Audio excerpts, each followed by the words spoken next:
नमस्ते दोस्तों। मेरा नाम संजय है और आज हम कक्षा 12 के रसायन विज्ञान का अध्याय 5 जो कि है उपसहसंयोजन यौगिक पार्ट 9 के विषय में अध्ययन करेंगे। इस वीडियो में हम जो टॉपिक पढ़ने वाले हैं वो इस प्रकार हैं: उपसहसंयोजन यौगिकों का महत्व तथा अनुप्रयोग एवं सारांश।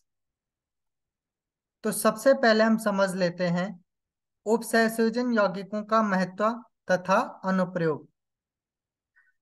उपसहसंयोजन यौगिकों के बहुत महत्व हैं।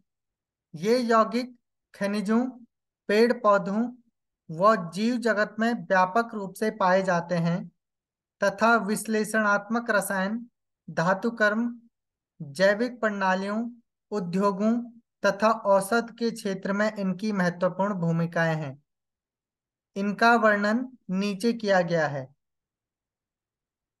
गुणात्मक तथा मात्रात्मक रासायनिक विश्लेषणों में उपसहसंयोजन यौगिकों के अनेक उपयोग हैं। अनेक परिचित रंगीन अभिक्रियाएं जिनमें धातु आयनों के साथ अनेक लिगैंडों की उपसहसंयोजन सत्ता बनने के कारण रंग उत्पन्न होता है, चिरसम्मत तथा यांत्रिक विधियों द्वारा धातु आयनों की पहचान व उनके मात्रात्मक आकलन का आधार है। यानी कि उपसहसंयोजन यौगिकों के द्वारा धातु आयनों की पहचान व उनके मात्रात्मक आकलन का अध्ययन किया जाता है। ऐसे अभिकर्मकों के उदाहरण हैं ईडीटीए, डीएमजी और आदि। डीएमजी का अर्थ है डाइमेथिल ग्लाइऑक्सिम। जल की कठोरता का आकलन Na2EDTA के साथ अनुमापन द्वारा किया जाता है। Ca डबल पॉजिटिव व Mg double positive ion EDTA के साथ स्थायी संकुल बनाते हैं। इन आयनों का चयनात्मक आकलन किया जा सकता है क्योंकि कैल्शियम तथा मैग्नीशियम के संकुलों के स्थायित्व स्थिरांक में अंतर होता है। यानी कि इनके द्वारा जल की कठोरता का आकलन किया जाता है।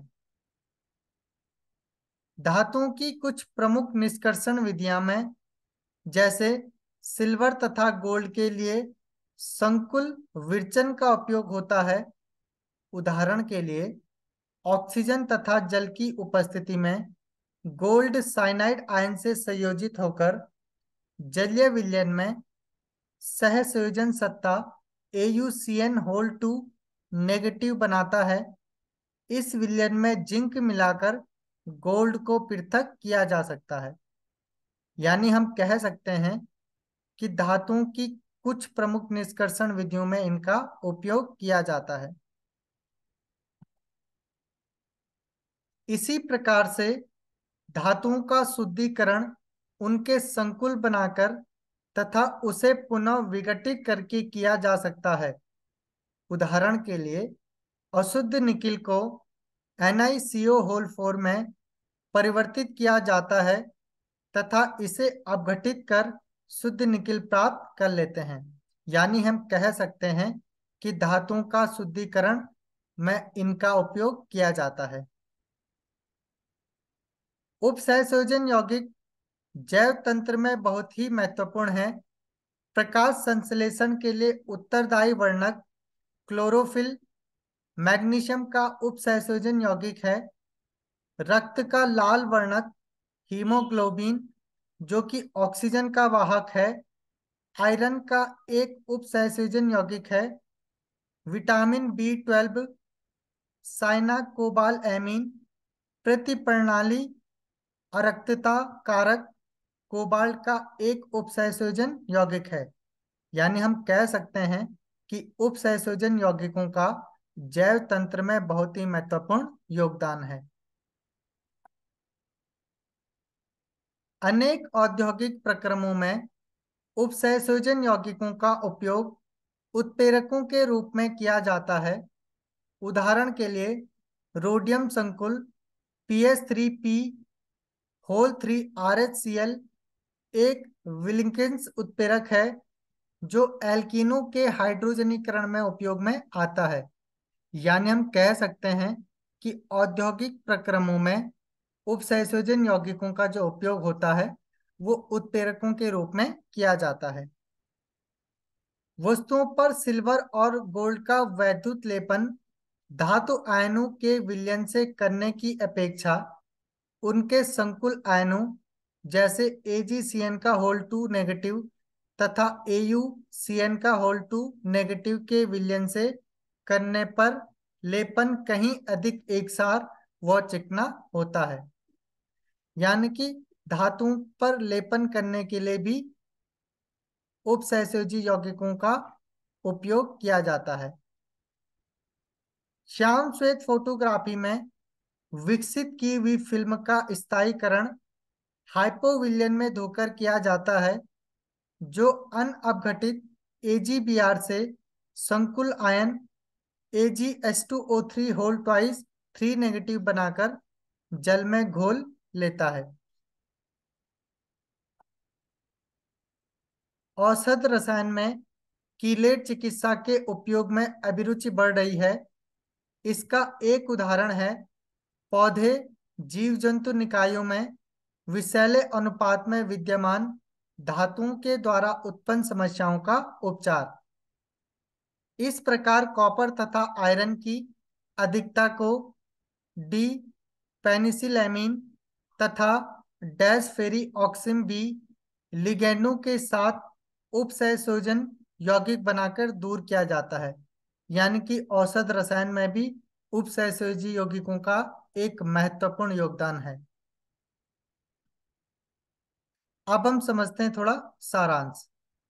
उपसहसयोजन यौगिकों का रसायन आधुनिक अकार्बनिक रसायन शास्त्र का एक महत्वपूर्ण एवं चुनौतीपूर्ण क्षेत्र है।